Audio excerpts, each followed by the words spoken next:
Hello बच्चों, good morning. हम पढ़ रहे हैं मनु के बारे में। मनु को मानव जाति का जनक और प्रथम विधिवेता माना गया है। समस्त मानव जाति जो है वह मनु की जो है वह संतान है। मनु का जो काल है वो महाभारत के युद्ध से 25 पीढ़ी पहले माना जाता है। पुराणों में ये उल्लेख मिलता है कि मनु जो है वह एक नहीं 14 हुए हैं, है ना, 14 हुए हैं। वास्तव में उनको आदि पुरुष जो है वह माना गया है। पुराणिक कथा है कि जब है ना जल प्रलय में सारी पृथ्वी जो है वह नष्ट हो गई थी, सारी सृष्टि जो है वह नष्ट हो गई। उस समय जो है वह नाव में बैठे मनु और उनकी पत्नी जो है वह शतरूपा ही बची थी। जल प्रलय हुआ तब है ना मनु व उनकी पत्नी जो है वह शतरूपा, है ना, शतरूपा ही इस सृष्टि पर जो है वह बची थी। और उनके जो है ना उनके 2 पुत्र और 3 पुत्रियां जो है वह उत्पन्न हुई। 2 पुत्र व 3 पुत्रियां उत्पन्न हुई मनु की। 3 पुत्रियां उत्पन्न हुई और उनके प्रथम पुत्र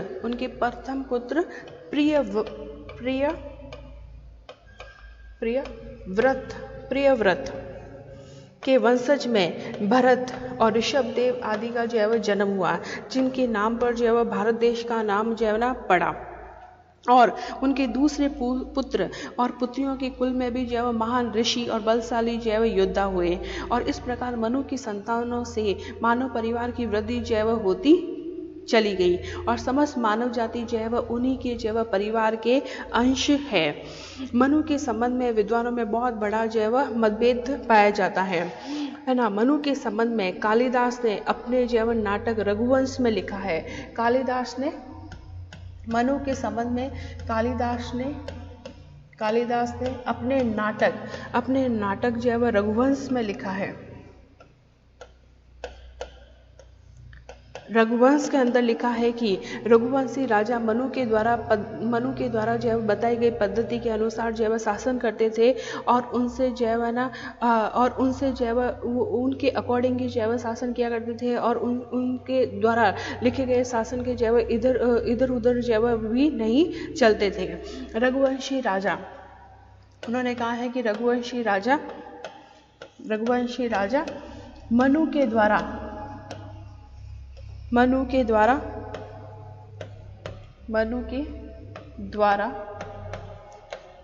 बताई गई पद्धति के अनुसार ही जो है शासन करते थे। बताई गई पद्धति के अनुसार ही जो है शासन संचालित करते थे रघुवंशी राजा। मनु के द्वारा लिखी गई मनु स्मृति जो है मानव जीवन का जो है संपूर्ण विधान है। इसमें मानव जीवन के समस्त जो है पक्षों का उल्लेख जो है किया गया है। समस्त जो है उनकी आचार संहिता, उनके आचार विचार सभी के बारे में जो है बताया गया है। मनु के द्वारा जो है वह ना रचित है ना प्रसिद्ध ग्रंथ है मनु स्मृति, जिसको धर्मशास्त्र के नाम से भी जो है जाना जाता है। और इसमें जो है सदाचार है, वर्णाश्रम है, धर्मोपदेश, सारी पद्धति का उल्लेख किया गया है। हमने बात की थी कि मनु ने जो है राज्य की उत्पत्ति के संबंध में दैवीय सिद्धांत दिया है। मनु ने कहा है कि जब है ना राज्य के अंदर जो है ना जब राज्य नहीं था और है ना किसी टाइप का जो है ना बहुत समय पहले जो है आतंक का साम्राज्य था, चारों ओर जो है भय और आतंक का साम्राज्य था। शक्तिशाली जो है निर्बल लोगों को जो है के अधिकारों को हड़प लेते थे। कमजोर जो है हमेशा भयभीत रहते थे, उनका कोई रक्षक नहीं था। तो समाज में उनके कोई नियंत्रण की व्यवस्था नहीं थी, समाज में कोई नियम नहीं थे, अराजकता की व्यवस्था थी। तो उसका अंत करने के लिए और संसार की रक्षा के लिए भगवान ने जो है राजा की रचना की। मनु ने राजा को जो है वह क्या माना है, एक ईश्वरीय जो है वरदान माना है। ईश्वर के द्वारा उत्पन्न जो है ये कहा गया है कि वह ईश्वरीय अवतार है, वह ईश्वर के द्वारा जो है वह उत्पन्न है। और है ना 8 देवताओं ने अपने जो है वह गुणों से मिलाकर जो है वह राजा की उत्पत्ति की है। और राजा ने जो है वह ना राज्य की उत्पत्ति की है मनुष्यों का जो है वह कल्याण करने के लिए। और वो 8 देवता है जिन्होंने जो है वह अपने गुणों से जो है वह राजा की रचना की है, उसको सृजित किया है, उसका सृजन किया है। वो है इंद्र, वायु, यम। इंद्र, वायु, यम, सूर्य, अग्नि, वरुण, चंद्र और कुबेर नामक 8 देवताओं ने मिलाकर है ना उस राजा का जैव सृजन किया है। अतः राजा में देवताओं के गुण जैव होते हैं, लेकिन उन्होंने मनु ने जैव राजा पर अंकुश लगाने की बात भी की है। मनु ने जैव राज्य का सप्तांग सिद्धांत भी जैव बताया है। उन्होंने कहा है जैव राज्य का सप्तांग सिद्धांत दिया है, जिसमें राज्य की जैव उन्होंने जैव 7 प्रकृतियों का उल्लेख किया है, 7 जैव नेचर का उन्होंने जैव उल्लेख किया है। राज्य की जैव 7 नेचर का उन्होंने उल्लेख किया है। मनु ने कहा है कि जो स्वामी है, मंत्री है, पुर का अर्थात पुर का मतलब होता है किला है, राज्य है, कोश है ना, राज्य है, कोश है, ये सारे जैव राज्य की जैव 7 जैव अंग हैं। दंड, मित्र, कोश, राज्य, पुर, मंत्री और राजा, स्वामी। मनु ने राजा के लिए जैव स्वामी शब्द का जैव प्रयोग किया है। मनु ने राजा के लिए जैव स्वामी शब्द का प्रयोग किया है, जिसका आशय है कि राज्य की समस्त व्यवस्था में राजा को सर्वोपरि स्थान जैव प्राप्त है। मनु के अनुसार जैव राजा के बिना जैव राज्य की कल्पना नहीं की जा सकती है। राजा के बिना जैव राज्य की कल्पना नहीं की जा सकती है। राजा के बिना मनु ने कहा है कि राज्य की कल्पना नहीं की जा सकती। राज्य की कल्पना नहीं की जा सकती है। क्लियर। और राजा को जैव प्रशासनिक क्षमता, दायित्व के प्रति अटूट निष्ठा और समस्त नैतिक गुणों से युक्त होना चाहिए। राजा को एक तरह से विद्वान जैव होना चाहिए, समस्त गुण उसके अंदर जैव होने चाहिए। मनु का विचार है कि कुशल मंत्रियों के बिना राज्य का कार्य जैव नहीं चलाया जा सकता है। इसलिए है ना कुशल जैव राज्य की प्रशासन व्यवस्था के लिए है ना मंत्री होने चाहिए, सुयोग्य मंत्री होने चाहिए, क्योंकि राजा अकेला काम नहीं कर सकता है। उसको जैव अपने कामों के लिए मंत्रियों की सलाह लेनी पड़ती है, विचार करने पड़ते हैं, परामर्श लेना चाहिए। मनु ने मंत्रियों के लिए आवश्यक गुणों और योग्यताओं का भी पर्याप्त विस्तार से वर्णन किया है मनु स्मृति के अंदर। थर्ड, मनु ने बोला है कि राज्य का अनिवार्य तत्व है पुर अर्थात जैव किला, या जिसको हम बोल सकते हैं परकोटा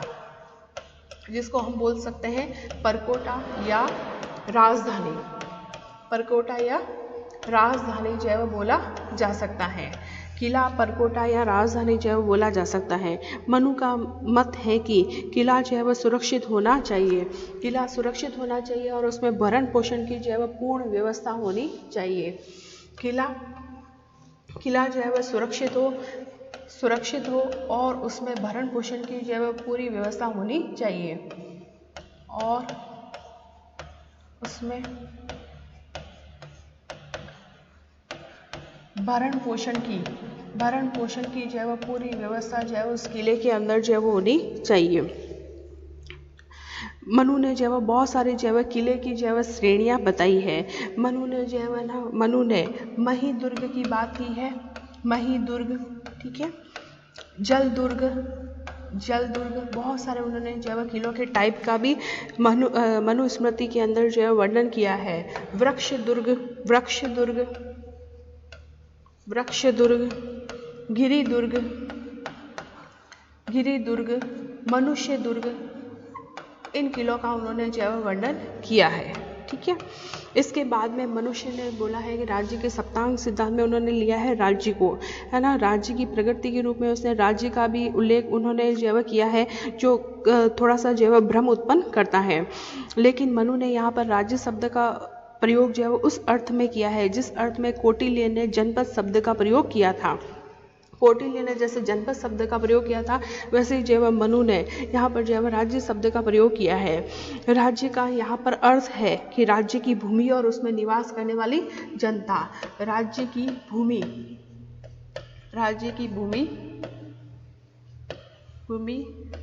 और उसमें निवास करने वाली जनता, करने वाली जनता। राज्य का अर्थ है कि राज्य की भूमि या उसमें निवास करने वाली जनता। कोष, मनु के अनुसार कोष राज्य न केवल अनिवार्य है वरन अत्यधिक महत्वपूर्ण है। राजा के पास जो है वह समुचित मात्रा में जो है वह फंड होना चाहिए, कोष जो है वो होना चाहिए, तभी जो है वह प्रजा की वो रक्षा जो है वह कर सकता है। भाई कोष होगा तभी वो प्रजा की क्या करेगा, रक्षा करेगा और उसके कल्याण के लिए विभिन्न प्रकार के जो है वह कार्य करेगा, उनके दायित्वों की पूर्ति करेगा। इसके अलावा जो है वह ना मनु ने जो है वह दंड को भी जो है महत्वपूर्ण स्थान दिया है। दंड को भी उन्होंने जो है वह महत्वपूर्ण स्थान दिया है। दंड का आशय है कि राज्य की रक्षा के लिए रक्षा करने वाली शक्ति अर्थात सेना। दंड का आशय है कि राज्य की रक्षा करने वाली जो है वह शक्ति अर्थात सेना। मनु ने जो है सेना के अनेक अंगों का उल्लेख किया है। ये अंग है उन्होंने जो है मनु ने जो है वह अलग अलग सेनाओं का अंग किया है। उनमें है हसित सेना, मतलब हाथियों की जो है वह सेना का उन्होंने उल्लेख किया है। रथ सेना का मनु ने जो है उल्लेख किया है कि रथ सेना जो है वह होनी चाहिए। रथ सेना है, अश्व सेना है, इन सब का उल्लेख मनु ने किया है। अश्व सेना है, जल सेना, ठीक है। पैदल सेना, इसका भी उल्लेख जो है वह मनु ने किया है।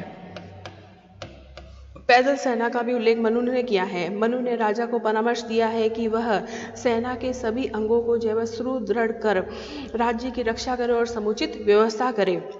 और राज्य की जो है रक्षा के लिए, राज्य की रक्षा ने जो है मनु ने दंड के लिए जो है सेना का जो है यूज किया है कि सेना होनी चाहिए जिससे राज्य की जो है रक्षा हो सके। इसके अलावा मनु ने जो है बताया है कि राज्य की रक्षा के लिए जो मित्र का होना भी जो है ना महत्वपूर्ण होता है। उन्होंने कहा है कि राज्य की रक्षा के लिए मित्र भी होने चाहिए, क्योंकि मित्र का आशय है कि अंतर्राष्ट्रीय राजनीति में मित्र का आशय है, मनु के अनुसार मित्र का आशय है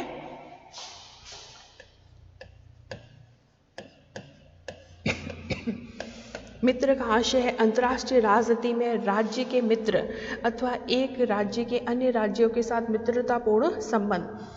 अंतर्राष्ट्रीय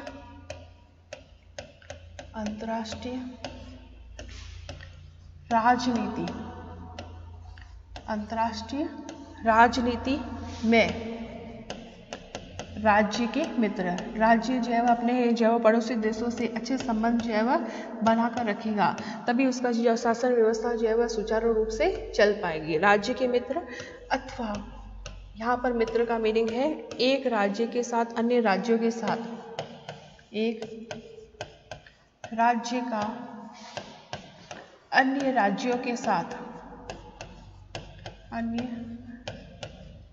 राज्यों के साथ मित्रतापूर्ण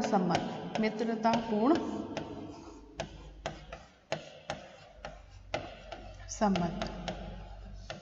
मनु जो है वह सहित प्राचीन भारत के समस्त जो है वह राजनीतिक जो भी थिंकर हुए हैं, चिंतन में इसी बात पर बल दिया गया है कि राज्य अपनी रक्षा और अन्य उद्देश्यों की पूर्ति के लिए दूसरे राज्यों के साथ जो है वह मैत्रीपूर्ण संबंध जो है वह स्थापित करें। और ये मित्र जो है वह ऐसे होने चाहिए जो कठिन परिस्थितियों में राज्य और राजा का जो है वह साथ दे।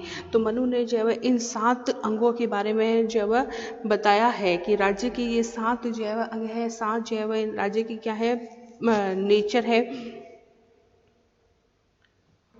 मनु ने जो है राजा के संबंध में कहा है मनुस्मृति में कि ऐसा राजा इंद्र अथवा विद्युत के समान जो है वह ऐश्वर्य करता, पवन के समान जो है वह प्राण व्रत, प्रिय और हृदय की बात जानने वाला, यम के समान जो है वह पक्षपात रहित न्यायाधीश, सूर्य के समान जो है वह न्याय, धर्म तथा विद्या का प्रकाश, अग्नि के समान जो है वह दुष्टों को भस्म करने वाला, वरुण के समान जो है वह दुष्टों को अनेक प्रकार से जो है वह बांधने वाला, चंद्र के समान जो है वह श्रेष्ठ पुरुषों को आनंद देने वाला, और कुबेर के समान जो है वह कोशों को भरने वाला जो है वह होना चाहिए।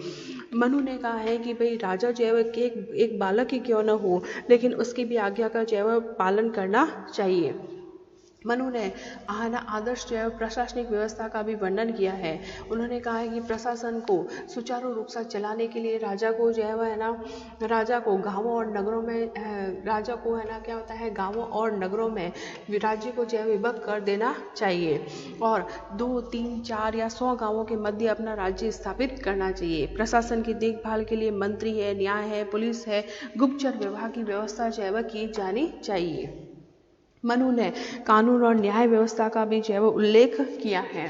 उन्होंने कहा है कि है ना इसकी व्यवस्था के लिए परिषद की व्यवस्था के अतिरिक्त जनता अपनी जो है संघीय संस्थाओं के द्वारा स्वयं अपने नियम बनाने के लिए स्वतंत्र हो, है ना। उस समय भी जो है जनता है ना जनता मतलब ये कहा गया है कि भाई जनता अपने नियम जो है अपने संस्थाओं के नियम जो है वह स्वयं बनाए, है ना। कुल जाति श्रेणी इस प्रकार की जो है संस्थाएं उस समय थी और इन स्वायत्त संस्थाओं के द्वारा निर्मित नियमों पर राजा अपनी स्वीकृति की छाप लगाता था, उनका पालन करता था। मनु ने विधायिका की रचना का विस्तृत रूप से उल्लेख किया है ना। लेजिस्लेटिव डिपार्टमेंट का भी उस समय जो है उल्लेख किया गया था, है ना। और उन्होंने कहा था कि जो विधायिका है, जो परिषद है, असेंबली है, उसके सदस्यों की संख्या जो है वह 10 ही होनी चाहिए, किंतु रचना का आधार बौद्धिक रहे, न कि जो है वह संख्या, मतलब बुद्धिमान व्यक्तियों को जो है उसके अंदर जो है शामिल किया जाना चाहिए। मनु स्मृति में न्याय व्यवस्था का भी वर्णन किया गया है। उसके अनुसार राजा स्वयं विवादों का निर्णय जो है वह करे, विवादों का निर्णय करे और राजा जो है वह अधिकारों को ध्यान में रखे, दूसरों को सुख पहुंचाने की दिशा में जो है वह कार्य करे, ठीक है। और जो असुरी जो प्रवृत्तियां होती है उसे अपनी स्वार्थ सिद्धि के लिए, दूसरों का ध्यान न रखने के लिए, दूसरों के न्यायिक अधिकारों को हड़पने के लिए प्रोत्साहित करती है।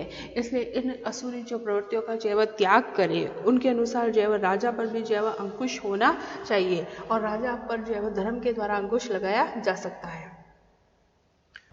मनु ने कहा है कि है ना ऐसी जो व्यवस्थाएं है ना अशांति है, असंतोष है, अव्यवस्था है, ये मनुष्य में जो है विकार उत्पन्न करती है। वो अपने धर्म धारण में जो है प्रमाद करने लगता है। मनुष्य अपने धर्म में जो है ना धर्म के मामले में जो है स्पष्ट नियमों के अनुसार जो है वह नहीं चलता है। मनु कहते हैं कि मनुष्यों का आचरण शुद्ध बनाने के लिए उन्हें स्वधर्म मार्ग पर जो है चलने के लिए है ना अगर दंड की आवश्यकता हो तो दंड का जो है वह प्रयोग किया जाना चाहिए, है ना। मनु के मतानुसार दंड सब प्राणियों का जो है वह रक्षक है, ब्रह्मा तेज से युक्त तथा धर्म का जो है वह पुत्र है, उसका सृजन ईश्वर ने किया है। दंड जो है वह संपूर्ण प्रजा को अनुशासन में रखने के लिए जो है वह जरूरी है। उन्होंने कहा है कि मनु ने कहा है कि राजा की सत्ता पर धर्म के द्वारा जो है वह नियंत्रण किया जा सकता है। मनु ने राजा को धर्म के अधीन रखा है और इस बात पर बल दिया है कि राजा सदैव ही प्रजा का पालन और उसकी रक्षा करे। राजा को जो है वह देवीय और देवांश जो है वह बताया है, किंतु जो है ना किंतु बल उसके देवत्व पर और न उसके अधिकार अथवा चाहे किसी प्रकार का शासन करने पर। देवत्व पर बल देने का तात्पर्य यह है कि राजा के द्वारा देवीय गुणों के आधार पर प्रजा का जो है वह पालन किया जाना चाहिए। इस प्रकार मनु ने जो है वह राजा को देवी या देवांश जो है वह बताया है कि देवीय गुणों के आधार पर जो है वह प्रजा का पालन जो है वह करे और उस पर जो है वह धर्म का जो है वह नियंत्रण हो, धर्म के अनुसार जो है वह आचरण करे। प्रजा के व्यवहार में धर्म को जो है वह सुनिश्चित करना मनु के अनुसार जो है वह शासक का पवित्र कर्तव्य जो है वह माना गया है। राज धर्म की अवहेलना करने पर शासक देवत्व से जो है वह गिर जाता है। मनु शासक पर जो है वह धार्मिक नियंत्रण की व्यवस्था करके और उसकी जो है वह स्वेच्छाचारिता पर अंकुश लगाते हैं कि उनको धर्म के अनुसार ही जो है वह आचरण करना है, नहीं तो उस पर भी जो है क्या लगता है अंकुश लग जाता है। इसके अलावा जो है वह मनु ने राजा के लिए दंड का भी है ना मनुस्मृति में कहा गया है कि राजा के लिए जो है वह दंड का भी जो है वह विधान है। राजा विशिष्ट देव होकर भी प्रजाजन की भांति जो है वह दंड जो है वह भोगता है।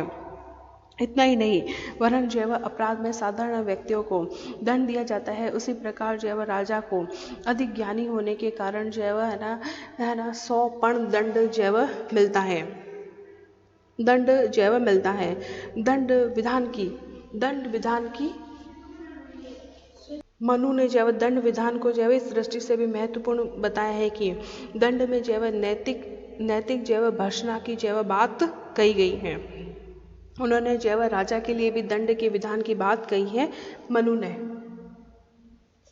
मनु ने जो है दंड की सर्वोच्च महत्ता बताई है कि दंड सभी मनुष्यों का रक्षक है। इसी के कारण सभी मनुष्य जो है स्वधर्म का पालन करते हैं।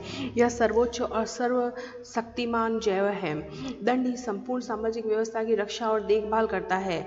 दंड जो है राज्य की संपत्ति की रक्षा करता है, वृद्धि के लिए अनिवार्य भी है। दंड सर्वोच्च और सर्वशक्तिमान तत्व है। दंड को धारण करने वाला अर्थात राजा जो है समाज में सर्वोच्च हुआ, किंतु यदि राजा के द्वारा जो है स्वयं व्यक्तिगत रूप से दंड का पालन न किया जाए तो राजा का भी विनाश जो है निश्चित है। इस दृष्टि से जो है दंड एक दुधारी तलवार के समान है।